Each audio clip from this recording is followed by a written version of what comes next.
Welcome to MindTier Learning, where our GCSE lessons make learning and revision simple. This presentation is designed to help you approach your studies with confidence and effective strategies, making your revision process smoother and more productive. Let's dive in and explore how you can maximize your preparation for success. Today's lesson is on coastal systems. In this lesson, we are going to explore the coast as a dynamic boundary between land and sea. When we look at a map, the coastline can seem like a fixed line, but in reality, the coast is always changing.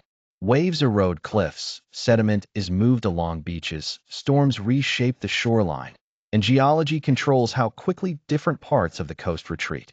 Today, we are going to think of the coast as a system. A system has inputs, processes, stores, and outputs. At the coast, energy enters the system through waves and wind. Matter enters and leaves the system through sediment, such as sand and shingle.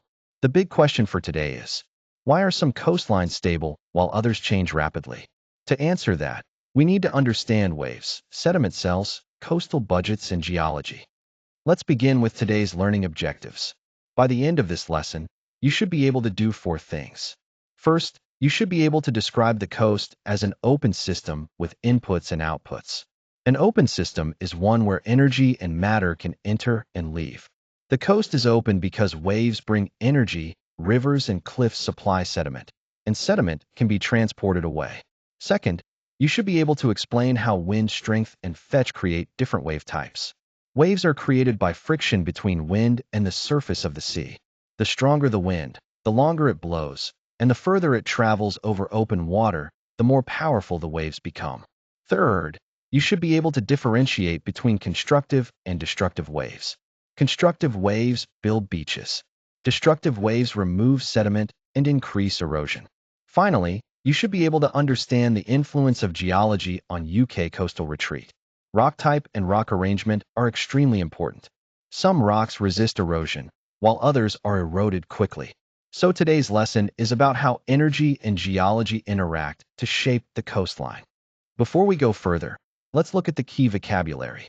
The first word is coastline. The coastline is the boundary where the land meets the sea. But remember, it is not fixed. It changes over time because of waves, erosion, deposition, and sea level change. The second word is fetch.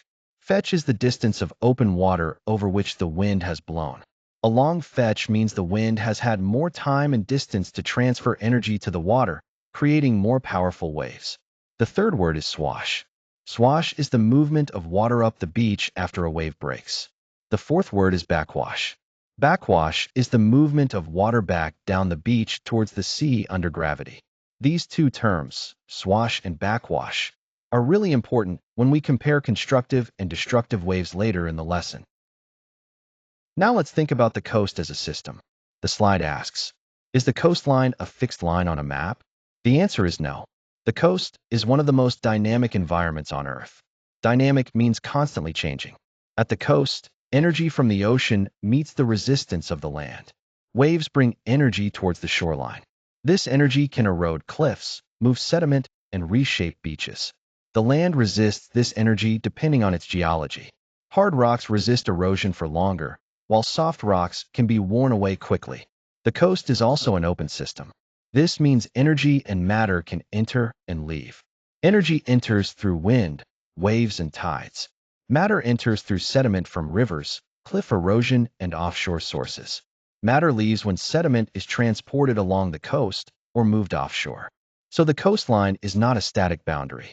It is a constantly changing system with inputs, outputs, and processes. Now let's look at what creates wave power. Waves are created by friction between wind and the water surface. As wind blows across the sea, it transfers energy to the water.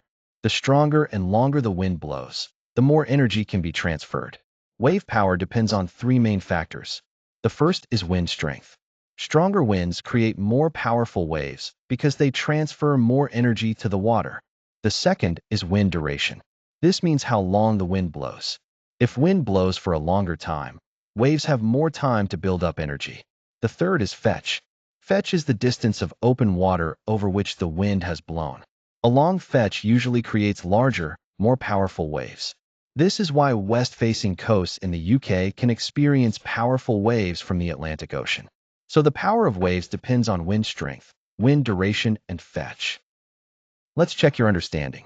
The question is, which factor refers to the distance of open water that wind has traveled over? Is it 1. Swash, 2. Fetch, 3. Duration, 4. Wavelength? Take a moment to think.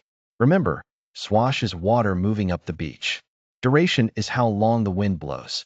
Wavelength is the distance between wave crests. The term we are looking for is the distance the wind travels over open water. The correct answer is fetch. Fetch is the distance of open water that the wind has blown across. A longer fetch allows waves to gain more energy. For example, waves traveling across the Atlantic towards the west coast of Britain can become very powerful because they have traveled over a long distance of open ocean. This is why fetch is important when explaining wave energy and coastal erosion. A strong GCSE answer might say, a long fetch allows wind to transfer more energy to the sea surface, producing larger and more powerful waves. Now let's compare constructive and destructive waves. Waves are often categorized by how they shape the beach. Constructive waves build beaches. They are usually low-frequency waves, with around 6 to 8 waves per minute. They have a strong swash and a weaker backwash. This means water moves up the beach with enough energy to carry sediment, but the backwash is not strong enough to remove much of it. As a result, sediment is deposited on the beach and the beach builds up. Destructive waves remove sediment. They are high-frequency waves, with around 10 to 14 waves per minute. They have a weaker swash and a stronger backwash. The strong backwash pulls sediment down the beach and back towards the sea. This can narrow the beach and increase erosion. So the key difference is, constructive waves build beaches. Destructive waves erode beaches. Now let's think about how sediment moves along the coastline. Coastlines are divided into sediment cells. A sediment cell is a section of coastline where sediment movement is mostly contained within that area. Sediment may enter the cell from rivers, cliff erosion, or offshore sources. It may move along the coast through longshore drift. It may leave the cell by being carried offshore, trapped in deep water, or removed by human activity. The slide also mentions the coastal budget. The coastal budget is the balance between sediment being added and sediment being removed. Inputs add sediment to the beach. Outputs remove sediment from the beach. If more sediment enters than leaves, the beach grows. If more sediment leaves than enters, the beach shrinks. This is important because beaches are natural coastal defenses. A wide beach absorbs wave energy and protects cliffs and seawalls. A narrow beach allows waves to reach the cliffs more easily, increasing erosion. Now let's complete the coastal budget sentence. The sentence says, if the sediment inputs are greater than the outputs, the beach will blank. This is called a blank coastal budget. The word blank is shrink, negative, grow, erode, positive. Take a moment to think. Inputs are sediment being added. Outputs are sediment being removed. So if more sediment is being added than removed, what happens to the beach? And is that a positive or negative coastal budget? The correct sentence is, if the sediment inputs are greater than the outputs, the beach will grow. This is called a positive coastal budget.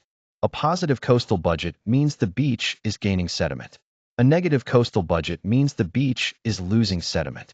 This is a useful idea for understanding erosion risk. If a beach has a negative coastal budget, it becomes narrower. A narrow beach absorbs less wave energy, so waves may reach the cliffs or sea defenses with more force. If a beach has a positive coastal budget, it becomes wider. A wide beach can help protect the coast by reducing wave energy. So sediment balance affects coastal protection. Now let's look at geology. Geology is one of the most important factors controlling how quickly a coastline erodes.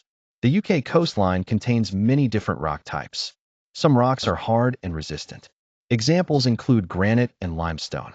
These rocks erode slowly and often form high cliffs and headlands. Other rocks are softer and less resistant. Examples include clay and sand. These rocks erode more quickly and often form bays, low-lying coastlines, or rapidly retreating cliffs. This is why the UK coastline is not the same everywhere.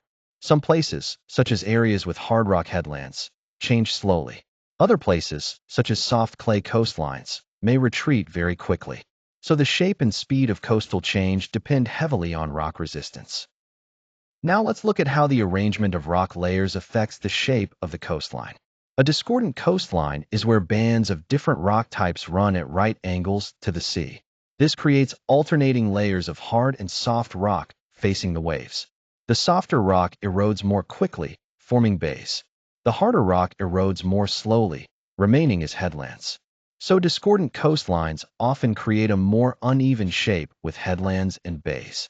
A concordant coastline is where bands of rock run parallel to the sea. The outer hard rock layer may protect the softer rock behind it. This often creates a straighter coastline. However, if waves break through the hard outer rock, they can quickly erode the softer rock behind and form features such as coves.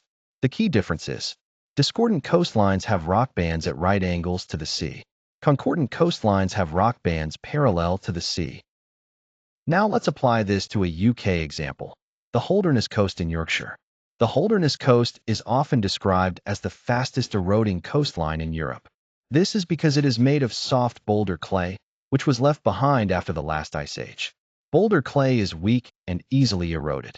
The coastline is also exposed to powerful destructive waves from the North Sea. This combination of soft geology and high-energy waves causes rapid coastal retreat. The slide says that in some places, the sea claims up to 2 meters of land every year. This creates serious problems for coastal communities. Homes, roads, farmland, and businesses may be lost as the cliffs retreat. Holderness is a strong example of how geology and wave energy work together. Soft rock alone is vulnerable, but soft rock plus destructive waves creates even faster erosion. Now let's apply system thinking. The question is, if climate change leads to stronger storms in the North Atlantic, how would this affect the coastal budget of a UK beach? Think about wave types and sediment movement. Let's break this down. Stronger storms usually mean stronger winds. Stronger winds transfer more energy to the sea surface. If waves travel over a long fetch, they become even more powerful. More powerful storm waves are usually destructive waves. Destructive waves have strong backwash. Strong backwash removes sediment from the beach and pulls it back towards the sea. This means sediment outputs increase. If outputs become greater than inputs, the beach develops a negative coastal budget. A negative coastal budget means the beach shrinks. A smaller beach provides less protection, so waves can reach cliffs or sea defenses with more energy. This increases erosion and coastal retreat. You might have said that stronger storms increase wind strength and fetch. That is correct. You might also have said that this creates more powerful destructive waves. Destructive waves have a strong backwash, which scours sediment from the beach. As sediment is removed, the coastal budget is likely to become negative. This means the beach may shrink, leaving the coast more exposed to wave attack. A strong GCSE answer might say, stronger storms would increase wind strength and wave energy. This would create more destructive waves with stronger backwash. The backwash would remove sediment from the beach, increasing sediment outputs. If outputs become greater than inputs, the beach would have a negative coastal budget. This would cause the beach to shrink and expose cliffs to more erosion, leading to faster coastal retreat.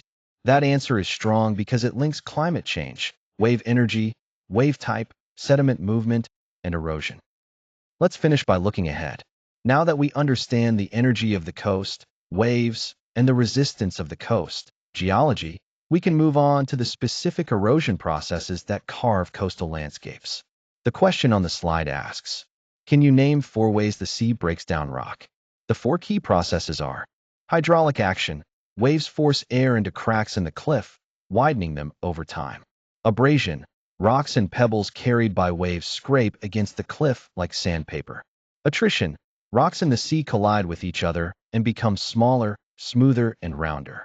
Solution. Weak acids and seawater dissolve certain rock types, such as limestone and chalk.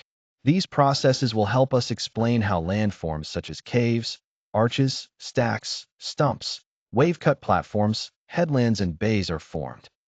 If you found this presentation helpful, please remember to like and subscribe to our channel. Your support really helps us create more content like this. Thanks for watching.